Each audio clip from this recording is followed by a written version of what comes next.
नमस्कार, मैं हूं संदीप चौधरी। आज सबसे बड़ा सवाल में मैं बात करने वाला हूं छज्जा तोड़ने और हड्डियां तोड़ने की।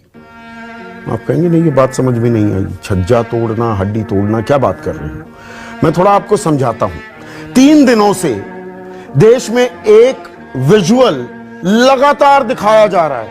एक विजुअल को लगातार हर चैनल दिखा रहा है। यह मुंबई के पाली हिल का इलाका है। यहां पर देश की सबसे बड़ी राष्ट्रभक्त कंगना रनाउत का दफ्तर है और इस दफ्तर का छज्जा तोड़ दिया गया तो देश में बवाल मच गया कि क्या हो गया है कानून व्यवस्था को। विरोध के सुर में ऐसी दुश्मनी भरी कार्रवाई क्यों की जा रही है? यह देश किस तरफ जा रहा है? तमाम सवाल उठाए जा रहे हैं छज्जा तोड़ने पर। अब मैं हड्डियां तोड़ने के भी कुछ विजुअल्स आपको दिखाने वाला हूं। यह तस्वीरें आपको दिखा रहा हूं। यह हरियाणा के कुरुक्षेत्र में पिपली इलाका है। आप 2 दिन पहले की तस्वीरें हैं। किसान आंदोलित हैं, प्रदर्शन कर रहे हैं और जवाब में उनकी हड्डियां तोड़ी जा रही हैं। मानो किसान इस देश के सबसे बड़े दुश्मन हैं। ये देश विरोधी ताकतें हैं। तो पुलिस ने बाकायदा बल का प्रयोग किया, किसानों को वहां से खदेड़ दिया। मुंबई की तस्वीरें पूरे देश में छाई रहती हैं। पिपली की तस्वीरों पर कोई चर्चा, कोई जिक्र करने की तो बात दूर, उन्हें दिखाने को भी तैयार नहीं होता है। यह भी अपने आप में न्यू इंडिया है। तो किसानों पर लाठियां चलेंगी, विरोध करेंगे तो छज्जा तोड़ने पर देश में बवाल हो जाएगा, किसान की हड्डियां तोड़ने पर चुप्पी साधी जाएगी। और यह कोरोना काल है, संकट काल है, संक्रमण काल है। अर्थव्यवस्था की विकास दर ने ऐसा जबरदस्त गोता खाया है, 23.9% पर आकर टिक गई है। और बुरी गत होती, यह तो भला हो किसानों का, इन मेहनती किसानों का जिन पर लाठियां बरसाई जा रही हैं। कृषि क्षेत्र में विकास दर 3.4% है। हमें किसी ने इस संकट काल में, आपदा काल में बचाया है तो वो देश के किसान हैं और उनको बाकायदा इस बात का इनाम दिया जा रहा है। उन पर लाठियां बरसाई जा रही हैं। तो मतलब असल मुद्दों पर चर्चा ना हो, यह सोची समझी रणनीति है क्या? और उसमें हम मीडिया वाले, हम भी उसमें शामिल हैं। अब देश में सबसे बड़ा मुद्दा, सबसे बड़े किरदार यही रह गए हैं। बस कंगना रनाउत क्या कह रही है, या सुशांत सिंह राजपूत की मौत की गुत्थी अगर हट गई तो ये ड्रग केस, ये कौन कौन से ड्रग लिया करते थे, क्या ड्रग कार्टेल है, यही देश की समस्याएं रह गई है। इसमें राजनीतिक जमात भी शामिल है और मीडिया भी शामिल है। अब एंकर से बाहें ऊपर करके आपने देखा होगा ताल ठोकी जा रही है। ओए उद्धव ठाकरे, ओए संजय राउत, ओए अनिल देशमुख, आओ मुझसे बात करो, आओ मुझको इंटरव्यू दो। आप इमेजिन कर सकते हैं कि कोई एंकर, कोई पत्रकार कहे ओए नरेंद्र मोदी, हे अमित शाह, हे राजनाथ सिंह, तो ओए नरेंद्र मोदी, ओए अमित शाह, ये न्यू नॉर्मल हो जाएगा क्या? ऐसे करके बात करें, मैं आपसे सवाल पूछूं, ओए राम कदम बताओ या बताओ, मतलब ये तरीका रह गया है अब। तो ये जो निरंकुशता है ना, ये नियो एब्सोल्यूटिज्म है, नव निरंकुशवाद है और इसकी कीमत देश को चुकानी पड़ेगी अगर हम सजग नहीं हो जाते। इसलिए शुरुआत में मैंने कहा हाउ डेमोक्रेसीज डाई, उसकी हम वानगी देख रहे हैं। जब प्रजातंत्र की मौत होती है, इस तरह की तस्वीर दिखती है। जिम्मेदारी आपकी है, आप प्रहरी हैं लोकतंत्र के, प्रजातंत्र के, इसे बचाकर रखिए।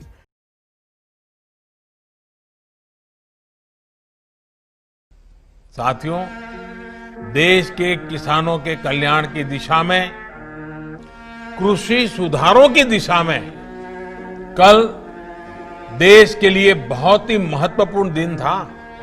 ऐतिहासिक कृषि सुधार विधेयक पारित किए गए हैं। आप मुझे बताइए कि क्या कोई बिल आज तक आपने देखा? इतने दिनों से पत्रकारिता कर रहे हैं, अगर विपक्ष का कोई एक सदस्य भी वोटिंग मांगे, डिवीजन मांगे, तो क्या कभी चेयर ने बगैर डिवीजन, बगैर वोटिंग के कोई बिल पास कर दिया क्या? बिल तो छोड़िए, कोई संशोधन पास कर दिया क्या?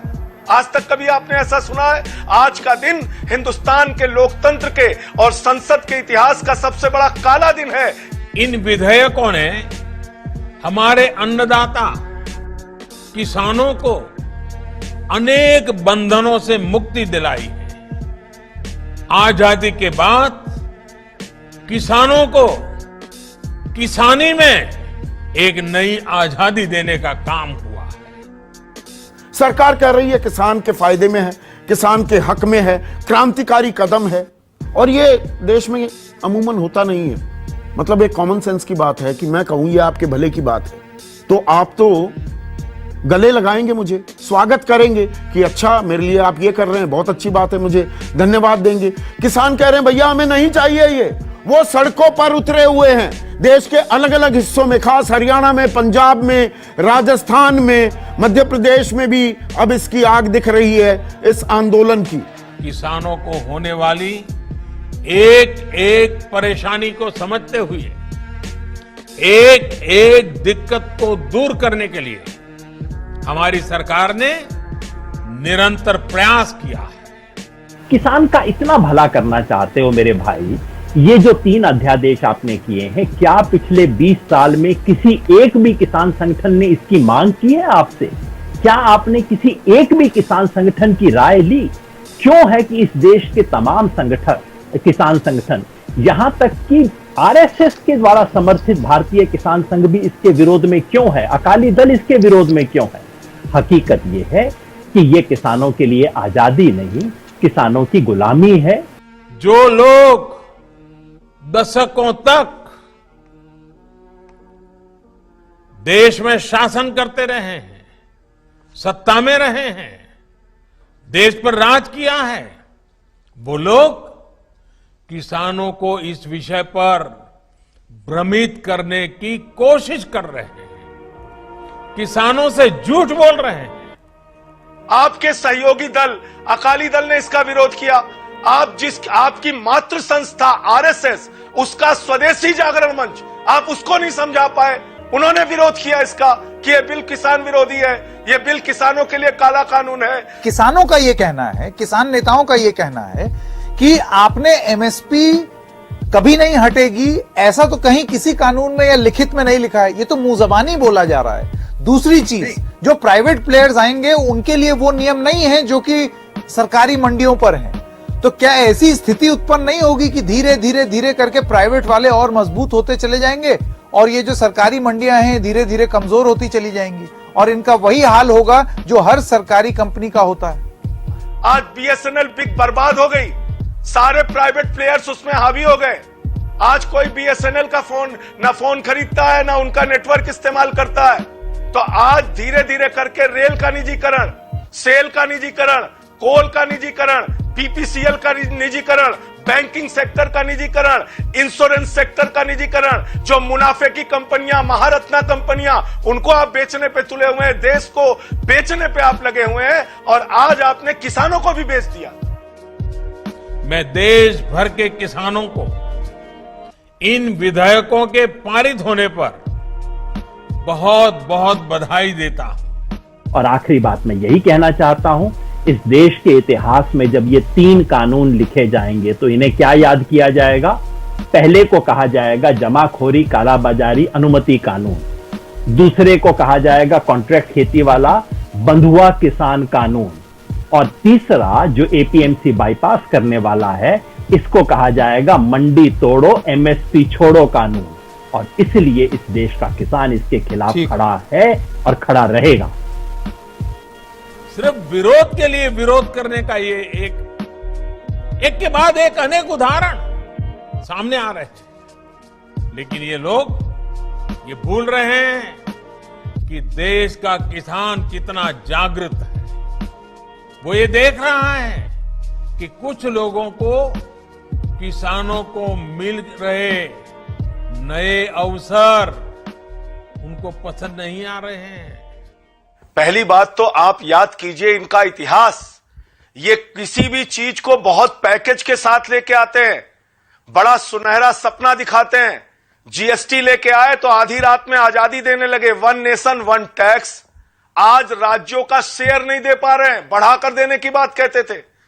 इन्होंने 2 करोड़ रोजगार देने की बात कही नौजवानों को, 12 करोड़ रोजगार छीन लिया, बेरोजगार बना दिए 12 करोड़ लोगों को हिंदुस्तान में। इन्होंने कहा कि इतना काला धन लाएंगे कि हर आदमी को 15 लाख मिल जाएगा। ना काला धन आया, ना 15 लाख मिला।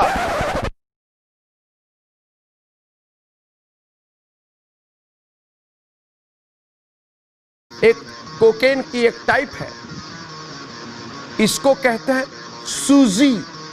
And if I were in parliament and I was standing on the other side, I would look at Jaya Bachchan in the eye and say, Jaya जी, सूजी क्या है? अरे उद्धव ठाकरे, हमारी महाराष्ट्र है, महाराष्ट्र में सूजी जैसी ड्रग्स कैसे बिक रही है, पूछता है भारत। ये शेमलेसनेस इतनी है माननीय अवस्थी कि इन्होंने ड्रग का नाम ही उन्होंने बॉलीवुडाइज कर दिया है, जिसको कहते हैं गेट मी 2 सूजीज। ये किस फिल्म अभिनेता, अभिनेत्री या अभिनेता के परिवार वाले के नाम पर दिया गया है ड्रग्स का नाम सूजी? What is Suzy, viewers? Last year. What is Suzy? Last year, this year, I don't want to know. Why? I never heard. I want to know what is Suzy. I never. I want to know Suzy क्या है? तो Suzy क्या है? लोग शिवसेना भवन में सूजी का हलवा खाए। ये Suzy क्या है? सूजी खाने वालों को आजकल शिवसेना को सपोर्ट करने लगे।